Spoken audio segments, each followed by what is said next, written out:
मैं अमरनाथ झा आपके समक्ष कक्षा 10वीं का सैंपल पेपर जो बेसिक मैथ का है, सत्र 2021-22 का सीबीएसई ने जो जारी किया है, उसका पार्ट ए लेकर के उपस्थित हूँ। तो आइए सवाल देखते हैं। पार्ट ए में कुल 20 क्वेश्चन हो, इसमें कुल 20 क्वेश्चन होते हैं सेक्शन ए में, जो आपको कोई 16 करने होते हैं। पहला सवाल दिया है, अब एक बक्से में 6 से लेके 50 तक के कार्ड रखे हुए हैं। बॉक्स में यादृच्छाया रूप से एक कार्ड निकाला जाता है, तो इसकी प्रायिकता क्या होगी कि निकाले गए कार्ड में से एक पूर्ण वर्ग संख्या, यानी जैसे 4 है, यहाँ पे -4 गलत टाइप हो गया है, तो 4 और 9 हो। अ box contains card number 6 to 50. A card is drawn at random from the box. The probability that the drawn card has a number which is a perfect square like 4, 9. अब देखिए यहाँ एक छोटी सी बात याद रखने की चीज है। यहाँ 6 से लेके 50 तक दिया हुआ है। यदि इसके बीच रहता, 6 से लेके 50 के बीच रहता, तो ना 6 काउंट होता ना 50 काउंट होता। और यदि बीच में दिया हुआ है तो 6 भी काउंट है और 50 भी काउंट है।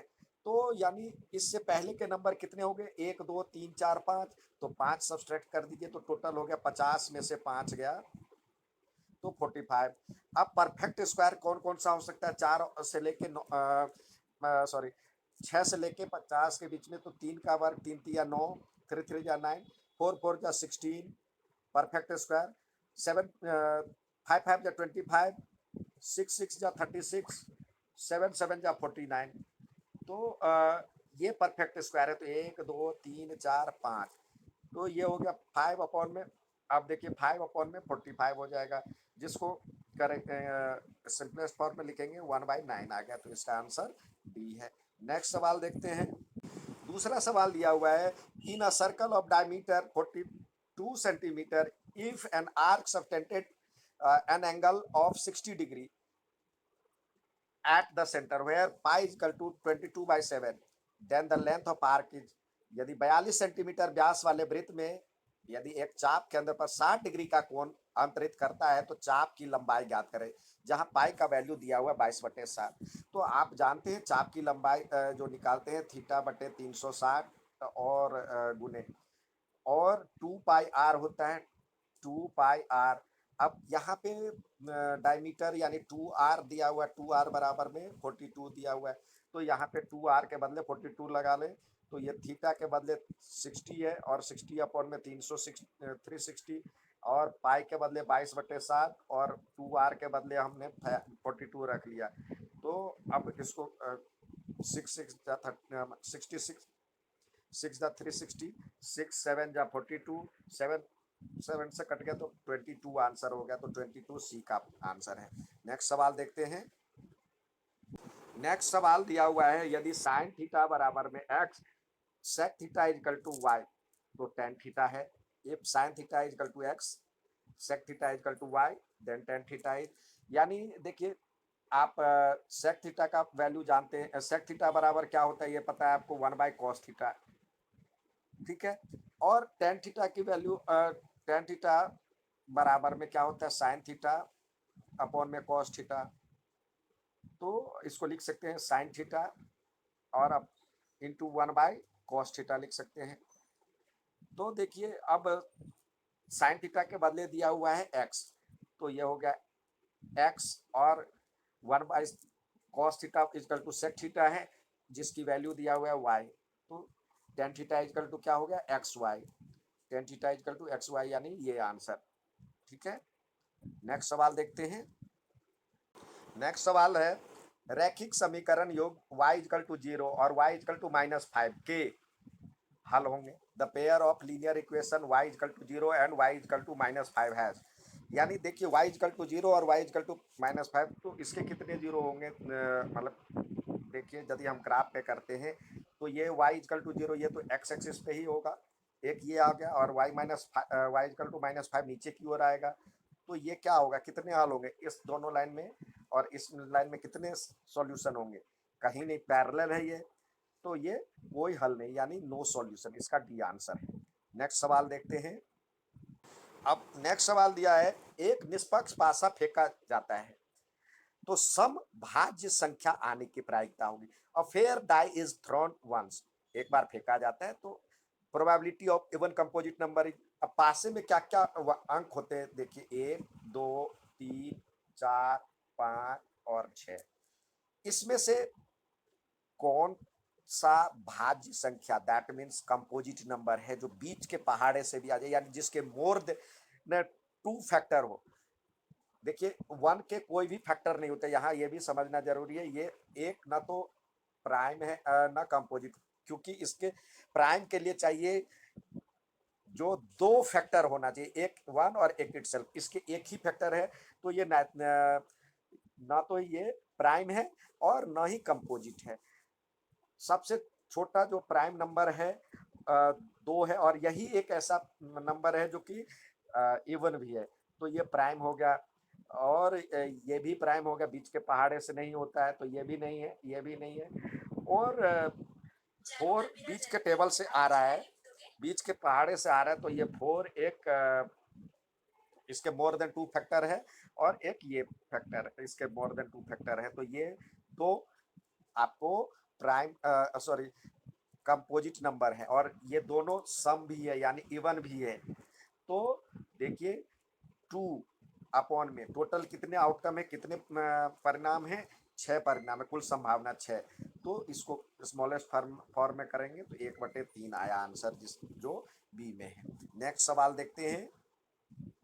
यहाँ पे दिया हुआ है 8 कुर्सियों और 3 टेबल का मूल्य इतना है 10,500, और 5 कुर्सियों और 3 टेबल का मूल्य इतना दिया हुआ 6,450। तो प्रत्येक कुर्सी का मूल्य होगा, यानी 8 cost of 8 chair and 5 tables cost are इतना, while 5 chairs and 3 tables cost is इतना। तो cost of each chair will, अब देखिए हम इसको x मान लेते हैं कुर्सी का वैल्यू, और इसको y। तो इसके इक्वेशन हो जाएंगे 8x plus 5y is equal to 10,500, ये पहला इक्वेशन हो गया। और दूसरा इक्वेशन है 5x plus 3y is equal to 6,4,5,00, sorry single zero है, 6,450। अब हमें कुर्सी की वैल्यू ज्ञात करना है, यानी x की वैल्यू ज्ञात करना है, तो इसको रखना है, इसको हटाना है, एलिमिनेट करना है। तो इसके लिए हम ये इक्वेट करेंगे, तो इक्वेशन 1 को 3 से और इक्वेशन 2 को 5 से करें मल्टीप्लाई, साथ ही सेम साइन है तो यहाँ पे हम माइनस करते हैं, तो हमारे पास हो जाएगा 8 3 जा 24x प्लस 5 3 जा 15y, और इसको यदि हम करते हैं तो 31,500 आता है। और ये करेंगे मल्टीप्लाई, तो ये हो जाएगा 5 जा 25x, और ये 5 3 जा 15y, और इसको करते हैं तो ये आएगा 3 2 और 250, 32,250। अब माइनस करना है तो सब नीचे का साइन चेंज हो जाएगा, ये कट गया, ये इधर से बचेगा -x, और ये हो जाएगा -750। तो ये कट गया, तो x इजकल टू 750, तो इसका आंसर ए। ठीक है, नेक्स्ट सवाल देखते हैं। सवाल है, यदि cos theta plus cos square theta is equal to 1, तो sine square theta plus sine 4 theta का मान क्या होगा। तो देखिए यहाँ से इसको सॉल्व कीजिए। पहले cos थीटा इजकल टू क्या हो जाता है, ये इधर जाएगा तो 1 माइनस cos स्क्वायर थीटा, इसको सॉल्व करेंगे तो ये हो जाता है 1 माइनस cos स्क्वायर थीटा होता है साइन स्क्वायर थीटा के बराबर। तो जहाँ पे cos थीटा है वहाँ पे साइन स्क्वायर थीटा रख दे, तो यहाँ पे रखे तो ये हो जाएगा साइन स्क्वायर थीटा, और प्लस cos स्क्वायर थीटा है तो ये क्या हो जाएगा, cos थीटा के बदले sine theta, sign square theta का साइन स्क्वायर थीटा का स्क्वायर है। तो इसको यदि हम करते हैं तो ये हो जाता है हमारे पास sine square theta plus sine 4 theta, जिसका वैल्यू 1 है, तो इसका भी वैल्यू 1 हो जाएगी। यही तो निकालना था आपको। देखने में थोड़ा सा ज्यादा भारी लग रहा है लेकिन बनाने पे आसान है। नेक्स्ट सवाल देखते हैं। ये सवाल दिया हुआ है जो कि 23/2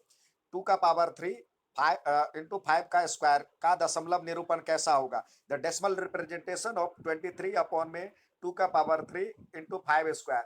तो ये देखिए, यदि जो डिनोमिनेटर है या हर है सिर्फ 5 का n हो, 2 या 5 के रूप में हो, इसके अलावा यदि कुछ भी रहता है तो अशांत होता है। यदि ये हो और ये हो या दोनों हो, इसके पावर m या n अलग अलग हो, तो वो शांत होगा। तो ये क्या है, ये इसी रूप में है, 2 का पावर m 5 का पावर n के रूप में है, तो ये शांत होगा यानी टर्मिनेटिंग होगा। नेक्स्ट सवाल देखते हैं। यहाँ पे ये दिया हुआ 2 का पावर 3 और 3 का पावर 2 और 2 का स्क्वायर और 3 का स्क्वायर। 3 का पावर 3 है, यहाँ पे 3 का पावर 3 है, ये हमने टाइप किया था, गलत हो गया है। तो इसका एलसीएम क्या होगा, तो देखिए एलसीएम के लिए 2 पहले यहाँ पे लिख ले, 2 का पावर 3 और 3 का पावर 2 है, और दूसरा है 2 का पावर 2 और 3 का पावर 3। तो यदि हम एलसीएम लेते हैं तो इसके हाईएस्ट फैक्टर, मतलब हाईएस्ट जो है एक्सपोनेंट देखेंगे तो 2 का पावर 3 है हाईएस्ट, और इसमें हाईएस्ट क्या है, 3 का पावर 3 है, ये एलसीएम हो जाएगा। और एचसीएफ में स्मॉलेस्ट देखते हैं, तो यहाँ पे हमें एलसीएम की बात किया गया है यहाँ पे, तो 2 का पावर 3 3 का पावर 3 यानी सी ऑप्शन सही है। नेक्स्ट सवाल यहाँ पे दिया हुआ है, दी गई आकृति में डीई पैरेलल है बीसी के, यानी डीई पैरेलल बीसी के हैं, तो इनमें से कौन सा सही है। तो देखिए जब ये पैरेलल है इसके, तो हम जानते हैं जो कि वो समान अनुपात में काटता है। तो ये देखिए, अब यहाँ पे क्या है, ये बड़े वाले त्रिभुज की बात किया गया है यहाँ पे, तो ये दोनों कन्ग्रुएंट होगा, तो ये सब एक ही उसमें होगा। तो ये देखिए, ये ए है, तो इसमें तो ए है, और ये बड़े वाले त्रिभुज का है, तो यहाँ पे ए और बी लिखेंगे तो गलत हो जाएगा। यहाँ पे ए प्लस बी, यहाँ से लेके यहाँ तक जो होगा ए प्लस बी होगा। तो हम छोटे वाले त्रिभुज के पहले एक्स बाय इसका वाई, और इसके लिए इसकी साइड ये ए और नीचे में ए प्लस बी समान अनुपात में होगा। तो अब इसको हम सही करते हैं, तो ये हो जाएगा ए बराबर सॉरी एक्स बराबर में ए वाई और अपॉन में ए प्लस बी, जो सही आंसर सी है। ठीक है बच्चों। नेक्स्ट सवाल देखते हैं। यहाँ पे दिया हुआ है जो दो संख्याओं का महत्तम यानी HCF, the HCF of two number is 18, HCF दिया हुआ है और 18 है। प्रोडक्ट ऑफ टू नंबर दिया हुआ है, प्रोडक्ट ऑफ टू नंबर दिया हुआ है, प्रोडक्ट ऑफ टू नंबर दिया हुआ आपके पास 12,960। तो एचसीएफ दिया हुआ, एलसीएम बराबर क्या होता है हमने पता है, फॉर्मूला पता है, जो कि एचसीएफ गुने एलसीएम बराबर होता है प्रोडक्ट ऑफ टू नंबर। तो यहाँ पे एलसीएम निकालना है, तो product of two number upon में एचसीएफ, यानी 12,960 को 18 से डिवाइड करेंगे, तो जो होगा 18 को यदि हम डिवाइड करते हैं तो होता है ये 7, 18 सते 126 और 26 3 और 6 यानी 720, 720 इसका आंसर आया, ऑप्शन सी। नेक्स्ट सवाल देखते हैं। नेक्स्ट सवाल है, पी बिंदु का निर्देशांक ज्ञात करें जो बिंदु ए तथा बिंदु बी को जोड़कर बनी रेखाखंड को आंतरिक रूप से 2:1 में विभाजित करता है, यानी the coordinate of the point P dividing the line segment joining the point A, जिसका कोऑर्डिनेट दिया हुआ है 2:1 में डिवाइड करता है। तो ये हो गया यहाँ आपका x1 y1 और x2 और y2, और ये हो गया m1 और m2। तो हमारे पास x का निर्देशांक क्या होता है, x2 m1 x2 या m1 x2 plus m2 x1 upon में m1 प्लस m2। तो इसको यदि हम करते हैं तो देखिए हमारे पास जो आता है वैल्यू m1 M1 2 है, यहाँ पे 2 है M1, 2 को x2 से करेंगे, 2 चौके 8 प्लस, और एक को एक एकम एक, 1 1 जा 1 अपॉन में 2 और 1 3, ये हो गया यानी 9/3। तो 3 इसका x का निर्देशांक 3 आ गया, और y का भी ऐसे ही निकालेंगे। तो वैसे आंसर है डी वाला ही एक ही आंसर है जिसमें x का कोऑर्डिनेट 3 दिया हुआ है, तो आप समय बचा सकते हैं। वैसे y का भी निकाल करके देखें, M2 इसी फॉर्मूले से M1 y2 plus M2 y1 upon में M1 प्लस M2, कई बार हम समय इसी तरह से बचा सकते हैं। तो देखिए M1 की वैल्यू क्या दिया हुआ है, M1 है हमारे पास 2, 2 को M2 यानी 6 से गुना करेंगे तो 6 दूनी 12, और प्लस फिर M2 है एक, एक को 3 से करेंगे तो 3 एकम 3, और 2 + 1 3, तो यानी 15/3, तो 5 आया आंसर। ठीक है, तो किसी एक को भी देख करके आप समय बचा सकते हैं, इसलिए मैंने एक ही पहले लिखा था। नेक्स्ट सवाल देखते हैं। अब ये दिया हुआ है जो कि इसका अभाज्य गुणनखंड यानी प्राइम फैक्टराइजेशन ऑफ दिस, तो हम लिखते हैं। आपको 2 और 3 और 5 का नियम यदि याद है तो आसानी से आप कर सकते हैं। तो ये देखिए 3 8 2 5, आपको देखने से ही 5, वैसे 3 में क्या है, 2 में यदि इकाई का अंक सम संख्या 0 2 4 6 8 हो तो 2 से विभाजित हो जाता है, यानी डिविजिबल बाय 2 होता है।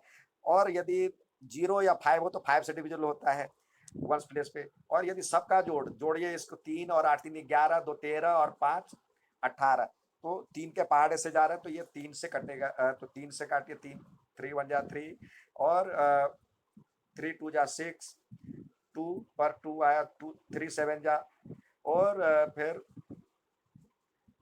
12, 3 7 जा 21, 1 और 5, 3 5 जा 15। अब देखिए 2 1 3 7 10 5 15, अभी भी 3 से जा रहा है, 3 से काटिए 4 तिया 12, और 3 दूनी 6, एक बचा।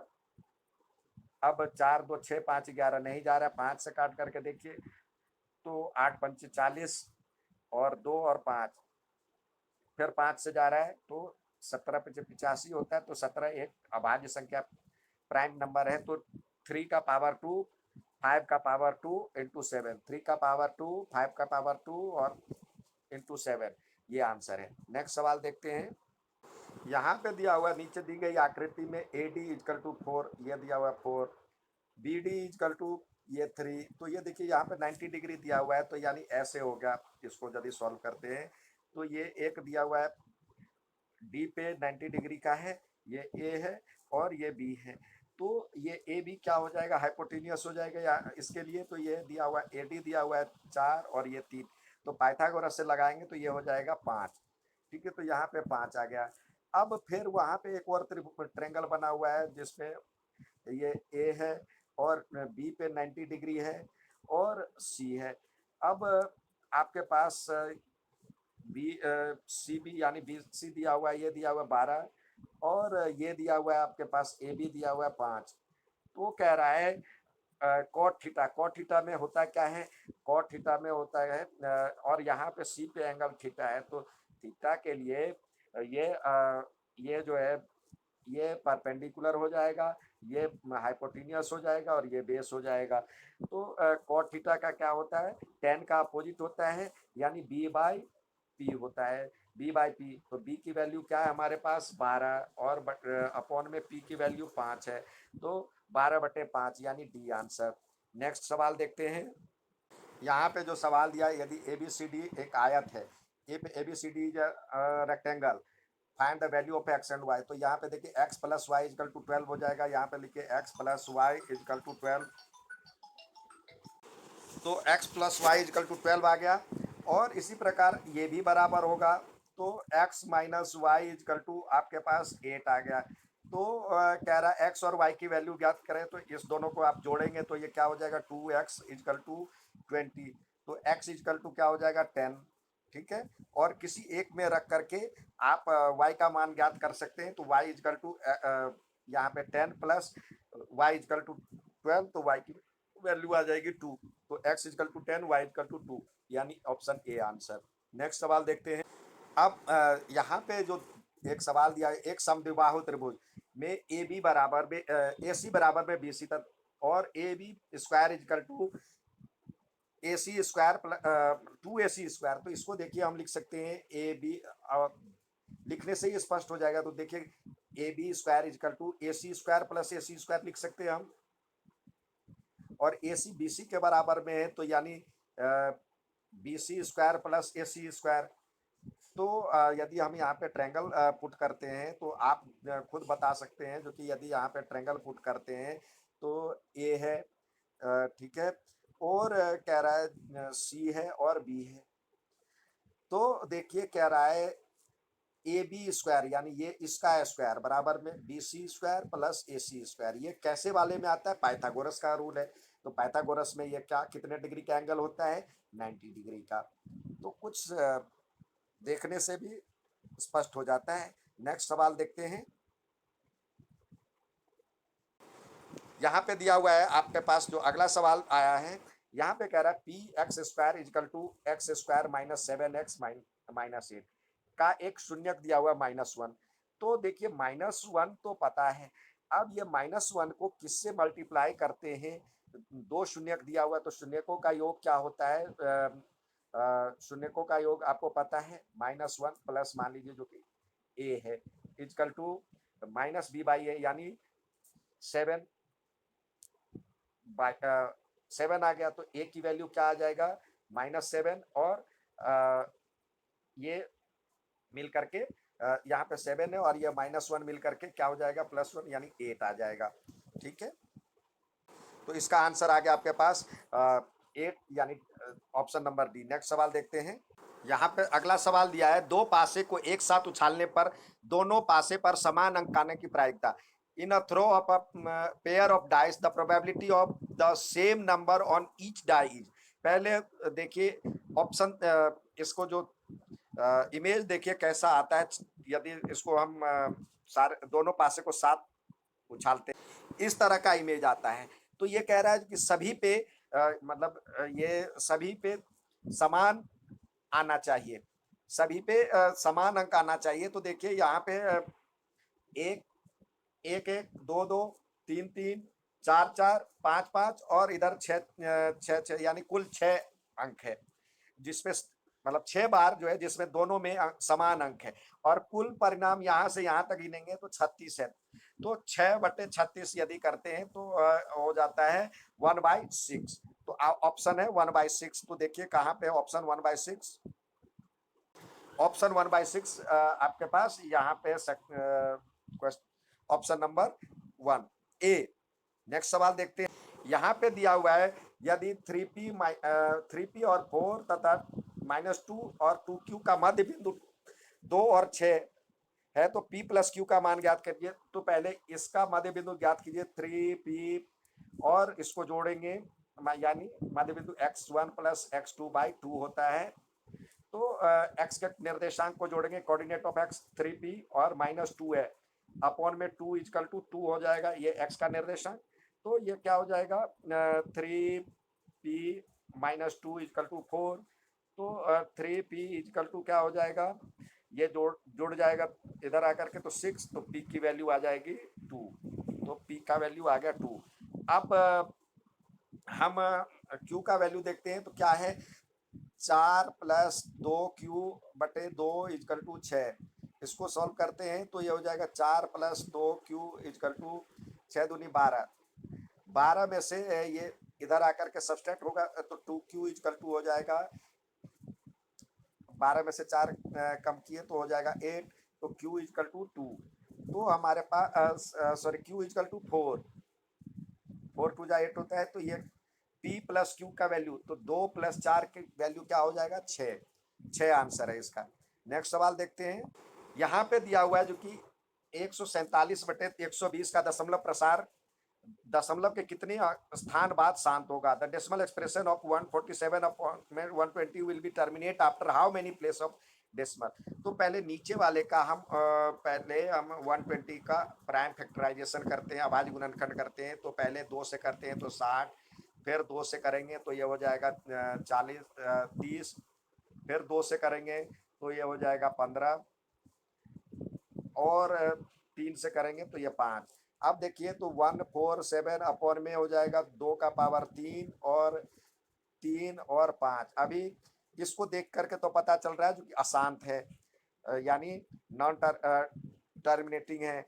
अब 3 से ये जा रहा है कि नहीं, तो ये देखिए इसका जोड़ 4 1 5 और 7 5 12, यानी 3 के टेबल से जा रहा है, तो 3 के टेबल से इसको काटिए तो ये हो जाएगा 3 को 4 तिया 12 और 9 तिया 27, 49 अपॉन में 2 का पावर 3 और इंटू 5।